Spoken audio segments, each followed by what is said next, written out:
சேலம் மாவட்டம் ஆத்தூர். நம்ம இந்த குடும்பம் இங்கே சுள்ளிகருப்பு கோயிலில் நான் பிரார்த்தனை வச்சுட்டு போனேன். குடும்பம் நல்லா இருந்தது. 4 வருஷம் பிரார்த்தனை, 4 வருஷத்துக்கு இடம் சாமிக்கு செலுத்தினேன். என் குடும்பம் போகிற பக்கம் வெற்றிகரமாக நல்லா இருந்தது. எந்த கோரிக்கை வச்சாலும் அந்த கோரிக்கை எனக்கு நல்லா திருப்திகரமாக பண்ணி கொடுத்தாரு.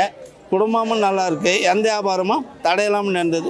பில்லி சூனியம் எது இருந்தாலும் அவர் பாதத்தில் நம்மளுக்கு எதுவும் எஞ்சல் அவர் ஒதுக்கிடுவார்.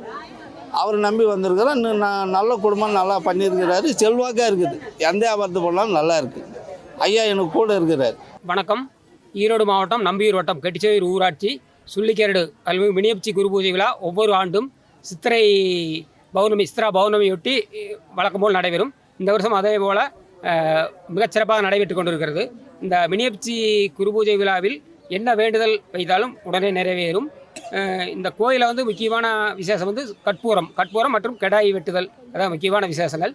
நம்ம என்ன மனசில் என்ன வேண்டிட்டு போனாலும் அடுத்த வருஷத்தில் கண்டிப்பாக நிறைவேறுங்கிறது மக்களோட இது. கண்டிப்பாக இதுவரை நிறையா நடந்துக்குது, எல்லாத்துக்கும் நடந்துட்டு இருக்குது. எல்லா வெவ்வேறு மாவட்டங்களில் பக்கத்துலேருந்து எல்லாம் சேலம், ஈரோடு, நாமக்கல் எல்லா மாவட்டத்துலேருந்து மதுரை எல்லா பக்கத்துலேருந்து கிடா வெட்டுறாங்க. எல்லாம் வேண்டுதல் நிறைவேறிட்டு இருக்குது. முதல் ஒரு குழந்தை இல்லாட்டி 101 கிடா வெட்டினாங்க. அவங்க தான் முதல் வெட்டினதுலேருந்து அதுலேருந்து ரொம்ப ஃபேமஸ். அது வரைக்கும் கொஞ்சம் அளவானதாக இப்போ அதுக்கப்புறம் 101 கிடா வெட்டி குழந்தை ரொம்ப நாள் இல்லாமல் இருந்துட்டு அவங்களுக்கு ஒரு குழந்தை இருந்ததுனால 101 கிடா வெட்டினாங்க. அதுலேருந்து ரொம்ப ஃபேமஸாகி நல்லா இதாகிட்டு இருக்குது. லட்சக்கணக்கான மக்கள் வந்துட்டு இருக்கிறாங்க. திங்கள் வெள்ளி வந்து கும்பிட்டு இருக்கிறாங்க. ஒவ்வொரு வருஷம் சித்ரா பௌர்ணமி நல்லா விசேஷமாக இருக்குங்க.